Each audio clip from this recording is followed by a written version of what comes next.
आप सबका स्वागत है नेटलॉजिक में। आज हम लोग थोड़े अलग टॉपिक पे बात करने जा रहे हैं, जो टॉपिक आजकल न्यूज़ में है, व्हाट्सएप चैट्स।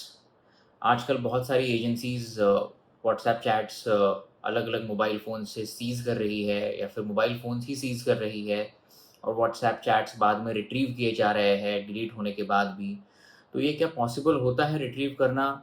ये कितना वैलिड है कोर्ट ऑफ लॉ में? अगर मैं किसी के व्हाट्सएप चैट्स प्रोड्यूस करूँ कोर्ट में, ये किस तरीके से प्रूव किए जा सकते हैं और किस तरीके से इसका यूज़ लॉ एनफोर्समेंट एजेंसीज़ कर रही है या फिर कर सकती है, इस बारे में हम लोग आज डिस्कशन करने वाले हैं। सबसे बेसिक चीज़ के साथ हम लोग चालू करते हैं कि जो भी डेटा जो भी इन्फॉर्मेशन आप अपने मोबाइल पे, अपने लैपटॉप पे या अपने कंप्यूटर डिवाइस पे स्टोर कर रहे हो, ये डॉक्यूमेंट के डेफिनिशन में आती है। जो इंडियन एविडेंस एक्ट है, जिसमें जो डॉक्यूमेंट की डेफिनिशन में है, जिसमें इलेक्ट्रॉनिक रिकॉर्ड भी आता है। और इंफॉर्मेशन टेक्नोलॉजी एक्ट जो है इंडिया का, इंफॉर्मेशन टेक्नोलॉजी एक्ट सेक्शन 4 के तहत इसको लीगल रिकॉग्निशन भी दी गई है। सो अभी जो भी डेटा सीज़ किया जा रहा है, वो इलेक्ट्रॉनिक रिकॉर्ड है। सो ये electronic record as per section 65 B Indian evidence act के हिसाब से प्रूव किया जा सकता है कोर्ट में। एक तो अगर ये ओरिजिनल फॉर्म में लिया गया है, तो ये प्राइमरी एविडेंस भी हो सकता है। अगर इसकी कॉपीज़ बना के कहीं पे ओरिजिनल फॉर्म में ये डेटा इन एग्जिस्टेंस है और उसकी कॉपीज़ बनाई गई है और सब्सिक्वेंटली इसके बाद में अगर कोर्ट में प्रोड्यूस की जा रही है कोई copies in accordance with section 65 B of Indian evidence act, तो फिर ये जो एविडेंस है वो उसके उस हिसाब से प्रूव किया जा सकता है। अभी बहुत लोग डिस्कस कर रहे हैं कि क्या पुलिस किसी का भी फ़ोन सीज़ कर सकती है? अगर पुलिस को ऐसे लगता है या फिर कोई भी लॉ एनफोर्समेंट एजेंसी हो जिसको सीआरपीसी के अंडर पावर्स है या फिर कोई स्पेशल लेजिस्लेशन है, स्पेशल एक्ट है, उसके तहत पावर्स है, तो वो सीज़ कर सकते हैं। जैसे सेक्शन 102 सीआरपीसी के अंडर पुलिस को पावर है कि जो भी इन्वेस्टिगेशन में उनको ऐसा लगता है कि ये डिवाइस या फिर ये इलेक्ट्रॉनिक डॉक्यूमेंट हमको सीज़ करना चाहिए, तो वो डेफ़िनिटली सीज़ कर सकते हैं।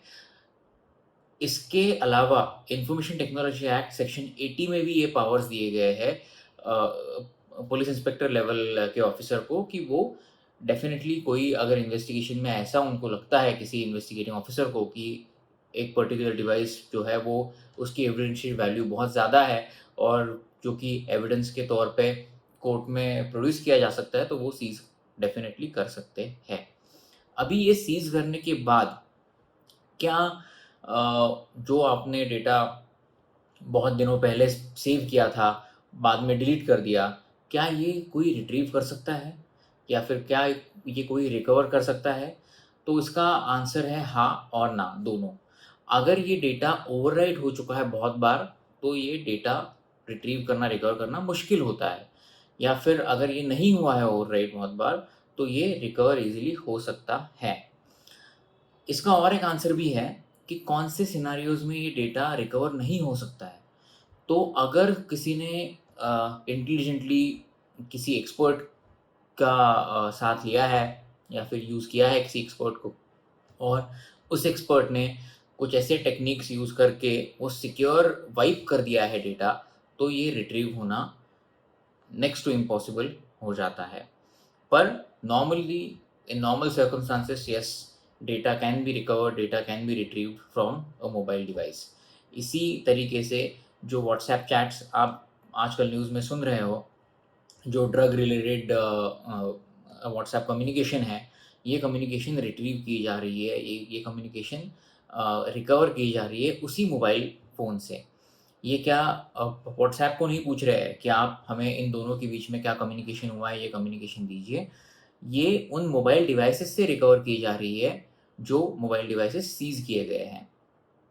जो मैंने आपको ऑलरेडी बताया कि उनको जो भी लॉ एनफोर्समेंट एजेंसी इन्वेस्टिगेट कर रही है कोई ऑफेंस, उनको पावर्स अगर है किसी स्पेशल एक्ट के अंडर, स्पेशल लेजिस्लेशन के अंडर या फिर सीआरपीसी के तहत, तो वो डेफिनेटली वो डिवाइस सीज कर सकती है।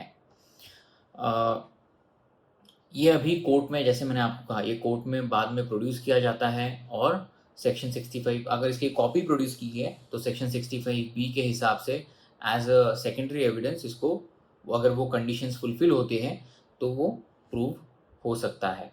अगर पूरा ओरिजिनल डिवाइस ही सीज किया गया है तो ये प्राइमरी एविडेंस के तौर पे भी कोर्ट में पेश किया जा सकता है।